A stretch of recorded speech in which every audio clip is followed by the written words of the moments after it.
Perindo dengan melakukan manuver semacam ini akan terus dibicarakan sebagai bagian dari partai politik yang siap lah membangun resultan dan membangun diskursus politik seperti Gerindra itu bagian dari strategi bagaimana konsumsi publik terus dikaitkan dengan dua partai ini. Tapi yang paling penting dalam sistem demokrasi langsung, one man one vote, sebesar apapun, sekecil apapun dukungan partai politik itu menjadi penting. Tidak mungkin ada angka 10 tanpa ada angka 1. Jadi sekalipun Perindo saat ini misalnya perolehan suaranya 2,9, tapi dalam sistem presiden langsung ini tentu akan berdampak secara signifikan. Kalau betul ya berkoalisi dengan Prabowo Subianto. Makanya partai-partai politik non parlemen untuk kepentingan politik 2024 siapapun itu pastinya akan disambut secara terbuka, akan disambut dengan hangat oleh partai politik, oleh calon yang sangat mungkin maju di 2024. Saya membaca sampai hari ini, Prabowo itu tetap harga mati untuk bisa maju. Ini adalah the last battle mungkin bagi Prabowo Subianto. Pertarungan terakhirnya untuk memenangkan pertarungan di Pilpres. Ya, the last battle menarik karena kita tahu Pak Prabowo ini disebut juga kingmaker ya, belum berhasil tapi paling tidak kingmaker lah seperti itu.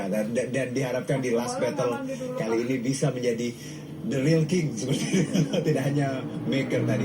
Nah, Mas Adi, kalau kita lihat juga Mas Adi bahwa elektabilitas ini menarik. Kita bicara mengenai bagaimana Perindo memiliki elektabilitas yang cukup bagus akhir-akhir ini dari berbagai survei, bahkan di atas PAN dan juga P3. Bagaimana Anda melihat tren positif yang dimiliki Partai Perindo dan pastinya ini menjadi bargaining yang bagus sekali ya untuk bergabung dengan koalisi lain atau juga tadi nilai jual yang cukup seksi untuk Partai Perindo?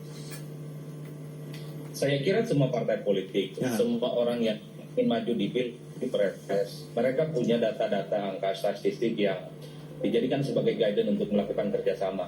Itu penting. Perindo kenapa mendapat persambutan yang relatif positif misalnya dari Prabowo? Karena memang dari tren sejumlah survei, termasuk survei yang kita lakukan, ini kan naik secara signifikan. Karena politik yang dilakukan oleh Perindo ini kan bukan last minute jelang pemilu 2024. Bahkan setelah tidak lolos 2019 yang lalu, Perindo ini kan terus melakukan kerja-kerja politik. Ada gerobak Perindo begitu ya. Ada bantuan UMKM, ada bazar murah dan seterusnya. Ini mungkin dari buah manis yang kemudian membuat Perindo itu relatif agak seksi. Maka tidak mengherankan ketika misalnya di hari ulang tahun Perindo yang beberapa waktu yang lalu, ini partai politik non parlemen yang pertama kalinya dihadirkan